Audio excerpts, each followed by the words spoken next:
Bonjour à tous, je vous retrouve aujourd'hui pour une vidéo un petit peu spéciale. Alors je l'ai intitulée coup de gueule, mais vous verrez que par rapport à ma précédente vidéo coup de gueule que j'avais fait sur le handicap, elle va être beaucoup plus calme. Alors beaucoup plus calme, pourquoi?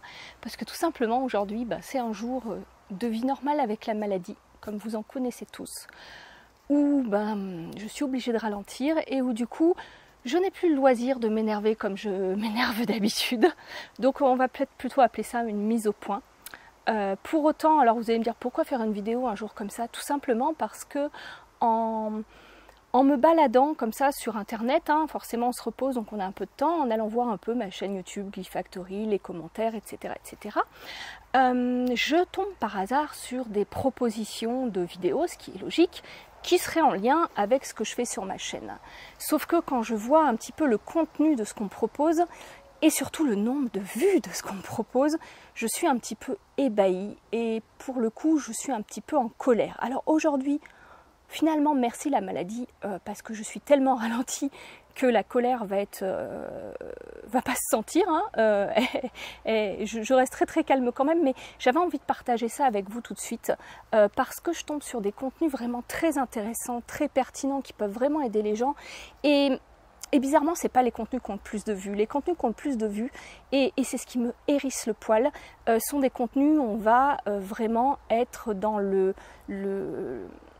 prêt-à-penser, dans les choses sont noires ou blanches, dans le jugement finalement par rapport à ce que vous vivez, dans l'idée finalement comme la médecine que si vous avez tel symptôme, il faut faire telle chose pour aller mieux. Enfin voilà, dans ce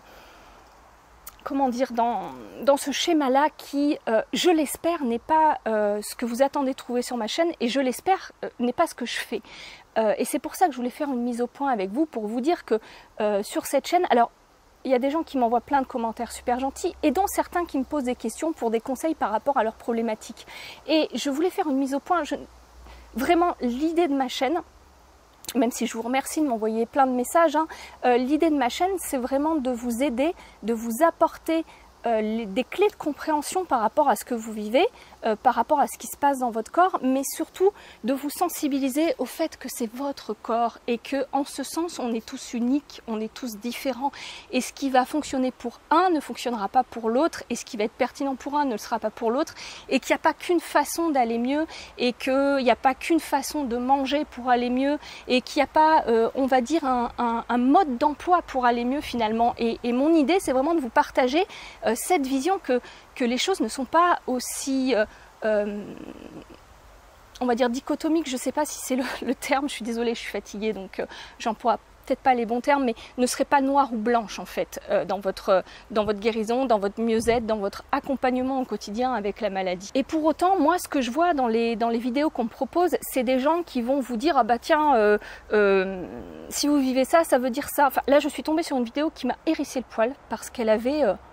je sais plus combien vous dire, mais je crois qu'elle avait 400 000 vues, enfin c'est un truc de folie, où une personne qui se prétendait psychologue, qui en fait n'était pas psychologue quand on regardait vraiment sa formation, mais bon bref, elle avait fait un petit cursus psycho, Vous savez ce que je vous ai dit sur les thérapeutes qui ne sont pas protégés, le terme de thérapeute, et qui allait dire aux gens que s'ils vivaient de la fatigue chronique, c'est parce qu'ils étaient dépressifs. Et je voyais ces 400 000 personnes qui avaient suivi cette vidéo, et je voyais les pouces, et je voyais les commentaires de gens qui disaient « Ah, ça explique pourquoi je suis fatiguée », et la personne leur disait « Bah si vous êtes fatigué, c'est que vous êtes dépressif ». Mais en fait, vous voyez, je me mets quand même en colère malgré la fatigue, je suis vraiment désespérée de voir comment on est dans la culture de la simplification, du prêt-à-penser, de l'idée qu'il faudrait trouver une solution à tout, de l'idée que la vie, si on a des problèmes dans la vie, c'est finalement parce que c'est notre faute, parce qu'on ne sait pas gérer notre vie, parce qu'on ne sait pas prendre les bons choix, les bonnes solutions, et c'est tellement plus complexe que ça. Et justement, c'est pour ça que dans mon titre, je vous ai dit que je vous ferai une annonce, ça arrive, vous inquiétez pas. Parce que face à tout ça, moi je suis vraiment dans l'idée que ce qui vous arrive, c'est pas votre faute en fait, tout simplement. Si vous êtes malade, c'est pas votre faute, c'est pas un manque de chance, c'est juste la vie en fait. La vie, elle a des hauts, elle a des bas. La vie, elle est faite de choses faciles, de choses difficiles. Et le problème, c'est qu'on nous étiquette ça de manière tellement simplifiée que la vie devrait être toujours simple, devrait être toujours facile, on devrait toujours être de bonne humeur. Et quand on n'est pas dans ce schéma-là, quand on vit un moment difficile, quand on a envie de pleurer parce que c'est trop difficile, et ben à ce moment-là, on va dire aux gens qui sont dépressifs, on va dire aux gens qui ne savent pas gérer, on va dire aux gens qu'ils sont faibles, on va dire aux gens qui sont hypersensibles. Et c'est pas le cas. C'est pas parce que vous êtes sensible que vous êtes hypersensible. C'est juste la vie. Je sais, excusez-moi, la colère quand même est toujours là. Et voilà, donc j'en viens à mon annonce parce que je ne vais pas faire trop long aujourd'hui. Voilà, je l'ai déjà annoncé sur Instagram, je crois, dans l'idée de dire, je vous avais fait un petit post sur le fait d'oser être vous malgré tout ce que vous vivez, parce que la vie elle est toujours là malgré tout ce que vous vivez, malgré les difficultés, vous êtes toujours en vie, malgré le fait que votre corps il dysfonctionne, il fonctionne quand même aussi. Et dans cette idée de se dire, bon bah voilà, osez être vous quoi, osez être vous, arrêtez de suivre les il faut, je dois qu'on voit là sur toutes ces vidéos YouTube. Dites-vous bien que la solution, c'est pas une... Enfin voilà, que vous n'avez pas de solution à trouver à la vie, que vous avez juste à trouver vos propres réponses. Et c'est ça que je voudrais vous dire. L'important, c'est de trouver vos propres réponses. Et les propres réponses, elles sont en vous, elles ne sont pas à l'extérieur. Et de vous extraire du jugement des gens qui vous disent, eh ben, parce que je suis sûre que vous l'avez vécu, ah bah si vous allez mal, c'est parce que vous n'avez pas la bonne alimentation, mais qu'est-ce que les gens connaissent à vos soucis de santé, qu'est-ce qu'ils savent, parce que moi je l'ai vécu aussi hein, sur certains commentaires de mes vidéos, vous avez peut-être pas vu passer, que j'ai peut-être même effacé, où on me mettait des liens vers des sites perso en me disant ah bah vous avez qu'à manger ça, vous irez mieux. Mais qu'est-ce que cette personne sait à ce que j'ai fait, c'est à mon alimentation, c'est à mes soucis de santé. Bon bref, tout ça pour vous dire, j'en viens à mon annonce que à partir du mois de septembre, je souhaiterais vous mettre en ligne des petites capsules. Alors qu'est-ce que ça va être des capsules? Ça va être vraiment dans l'idée d'oser et dans l'idée de me dire que finalement si la maladie a eu un aspect positif pour moi, c'est celui d'oser être moi et de ne plus écouter ce que les gens me disent, de ne plus écouter le fait qu'il faut être parfaite pour faire des choses, qu'il faudrait... de ne plus écouter cette pression finalement et de faire ce qui moi me remplit et me fait du bien. Et ça, c'est quelque chose de personnel, c'est différent chez chacun d'entre nous. Et ce n'est pas parce que la vie n'est pas parfaite que vous ne pouvez pas le faire d'une manière ou d'une autre.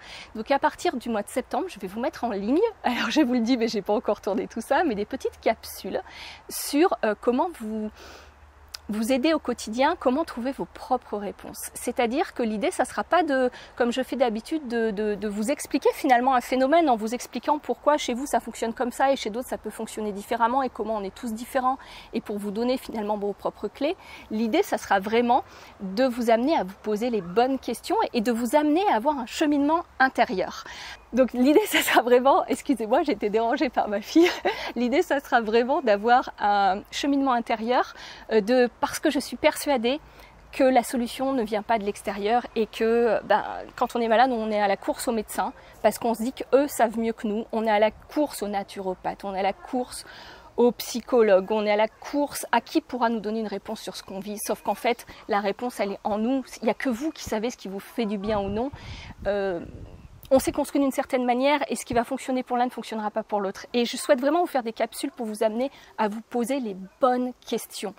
C'est-à-dire à vraiment savoir quelles questions se poser pour pouvoir se reconnecter à soi, se reconnecter à ce qui nous fait du bien. Parce que en temps normal, dans la vie de tous les jours, on est tellement en réaction à tout ce qui nous arrive qu'on ne se pose plus ces questions. Et puis quand on est malade, on est forcé de se les poser, mais on ne sait plus comment se connecter à soi. On est complètement, comme je vous l'ai déjà expliqué, coupé là entre la tête et le corps. La tête qui serait finalement l'ami, ce qui va nous sauver, et le corps qui ne fait que nous donner des signaux qui ne nous plaisent pas. Alors qu'en fait, la réponse, elle est vraiment en vous. Et ça, je vais vraiment essayer de vous faire des contenus en ce sens, en espérant que je ne tombe pas dans les écueils de tout ce que je viens de voir, parce que dans ce cas-là, dites-le moi et j'arrête tout de suite de faire des vidéos. Voilà, donc je vais m'arrêter là, je ne vais pas aller plus loin pour aujourd'hui. Je sens que j'ai quand même parlé très vite, comme on me le dit souvent, malgré la fatigue. Voilà, donc là j'ai été dans une position très vulnérable face à vous et je voulais vraiment vous dire que la vie c'est ça, la vie c'est pas parfait, la vie c'est oser être vulnérable, la vie c'est oser se montrer. Et moi c'est quelque chose que la maladie m'a appris parce que j'étais beaucoup à me cacher, comme j'ai pu l'exprimer dans la vidéo avec Joey Remini, si pour certains ont vu mon interview, j'étais beaucoup à me cacher et je me rends compte avec tous vos gentils commentaires, avec le nombre d'abonnés qui augmente, que finalement ça vaut le coup d'oser. Donc voilà, oser, et je vous retrouve en septembre avec ces petites capsules et surtout une belle surprise dans ces capsules parce que vous verrez, je vais oser et je vais vous les faire dans un endroit très particulier. Je vous dis à très bientôt, je vous embrasse. Prenez bien soin de vous et surtout aimez-vous. N'écoutez pas les autres. Dites-vous que vous êtes franchement quelqu'un de formidable. Je vous embrasse.